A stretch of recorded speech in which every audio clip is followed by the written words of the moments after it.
My name's Finn Taylor and I'm 28. I used to work in the tech industry and then in November last year, or actually in February, last year I started doing 1 day a week at the bookshop, and then I got they offered me a 4 day a week job here, and in November I moved fully from the tech world into book selling, because I just wanted to do something that I cared about more, and I think I was feeling like it was quite soulless in the tech industry. Yeah. What were you doing in tech? I was a product manager of the data team, of a data team in a healthcare company, which was really interesting. But I think the atmosphere. I worked at a WeWork. It felt a bit soulless, and I kind of missed community and like meeting new people, and I think there's a kind of driven aspect of the technology world and healthcare technology that feels sometimes a bit exploitative. I wanted to do something different. Yeah. Did you do a tech degree as well? No, I actually did archaeology and anthropology degree, so I've flitted around quite a lot. My career path is quite strange. Interesting the better. So you've done lots of different things, what? Yeah, I worked during the pandemic I worked in Scotland as a commercial archaeologist. So I've kind of gone, I used to then work as an analyst at a different tech company, and then I went into archaeology in Scotland, then I went back to a tech company, and now I've left again. But I think that was the last time. And now I won't go back to it. Your current love is for books and helping people in the bookstore. I've started doing more like writing myself, so that's What's you being a writer for your own book? Cool. Good luck with that. You're writing fiction or it's something? Got like a fantasy that's based on I guess a bit of climate work, but also social structures and things like that. Le Guin's a big influence. Who? Ursula Le Guin. Ursula Le Guin.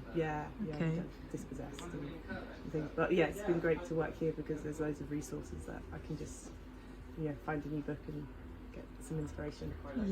Okay, great. Thank you for that. And good luck with the book. Keep us posted. Thank you. Hannah, I'm 32. I originally did maths at uni, and then I originally thought I wanted to work in something finance related, so I started training to be an accountant, but then decided that wasn't for me, and then actually I'm now a primary teacher, so I only trained last year, so that was a career change for me. Great, thanks for sharing your story. So my name is Daniel, I'm 36, and I'm en route to changing my career for a second time, but in a way it's kind of like full circle. So I studied political science at uni in California, went to France, got a job as a paralegal at a law firm, did that for a couple of years, and then I really wanted to get into the arts because it was something that really interested me. So I went to Berlin, did amateur theatre for a year, and then went to Glasgow and studied theatre for a year, and I worked in the cultural sector for about 4 or 5 years before finally coming down to London and realizing all along I really did love the law. So then I got back into a law firm doing marketing in a law firm, and I've only just recently been offered a training contract to train to become a solicitor at a law firm here in London. So you have lots of time to figure things out and change your path, explore different things that you like, and hopefully end up where you belong. Great, thank you. I'm Charlotte, I'm 20, and I'm from London. I studied sociology at uni, and then I didn't know what to do, so I went into marketing because everyone went into marketing.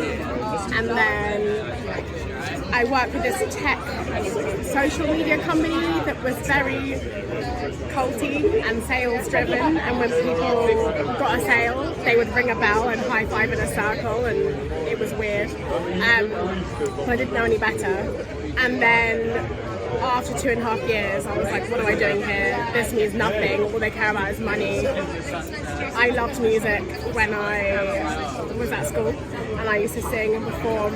I had a summer job working at festivals, And then I was like, why am I not doing something like this full time? So I quit my job. I had a crisis. I went traveling for 6 months. I came back and was like, okay, I need to get into the music industry and work in it and be around people who are like-minded. So I came back and spent 6 months just trying until I finally got my job, and then I went to Universal Music. Oh, amazing! Congratulations. Yeah. Hi, I'm Holly Potts, I'm 32 and I went to London College of Fashion, studying fashion design and menswear. I did that for quite a few years and decided it wasn't for me, so I did quite a radical career change and went into the world of recruitment, and I've been doing that for the last 8 years and absolutely love it, and it's been very rewarding coming back helping people find jobs, because I was definitely in that situation myself. And yep, still doing it today and couldn't ask for a better role. So never too late to change. Great. And the specific things that made you want to change careers? Yes, the salaries in fashion are pretty low and for very long hours, and I was like, there's more to life than a fashion label. So I fell into recruitment, which pays a little bit higher, and that's And you're helping other people find their dream jobs? Yes, exactly. Yes. Great, that's doing yours. Yeah, okay, great. Thanks for your time. Thank you. Bye. I'm Robin, I'm 28, so I started working straight out of college. I didn't go to uni. I also didn't really know what I wanted to do with my life. I was transgender and didn't realise it, and everything was just completely fucking miserable, so I just kind of fell into working at a hotel and did that for the next 7 years. And then eventually realised that I'm trans and needed money to transition, because unfortunately the NHS isn't very reliable for that sort of thing these days. I started programming and got an apprenticeship as a software engineer, and now I'm a fully qualified software engineer, and not as miserable. You love what you're doing now. Yeah, great. And you achieved your goals. Yes. Well done. Yeah, what else to say? Thank you so much for sharing your story. It's quite personal as well, so I really appreciate it. Oh, no worries, yeah. Thank you. It's Hannah and I'm 36 years old. So when I was in school, which was in Blackpool, I never really knew what I wanted to do, and I felt like I was coasting a bit through school.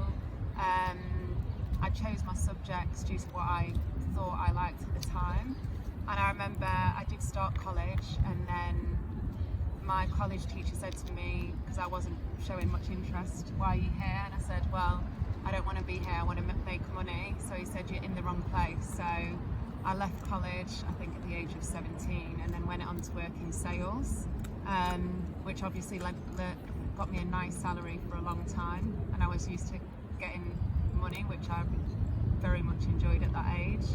And then I ended up in Ibiza doing a season.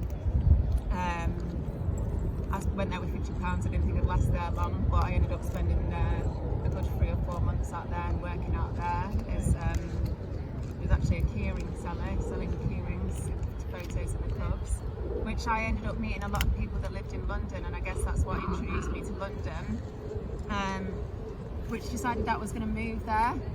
And so to live in London, you need to be earning a better salary, and I remember when I first moved here, I was just kind of started off waitressing and getting jobs which would get me enough money to get by, and it seemed like the easiest form of work to get into without any qualifications was admin. So I worked in a lot of property agents doing that kind of thing, admin, and I kind of got by doing that for a while, and then I realised, that was just getting me by and it didn't really serve me. So I went travelling when I was 30 years old around South America, and I came back and I had an idea, I want to come back and I want to work in creative industries.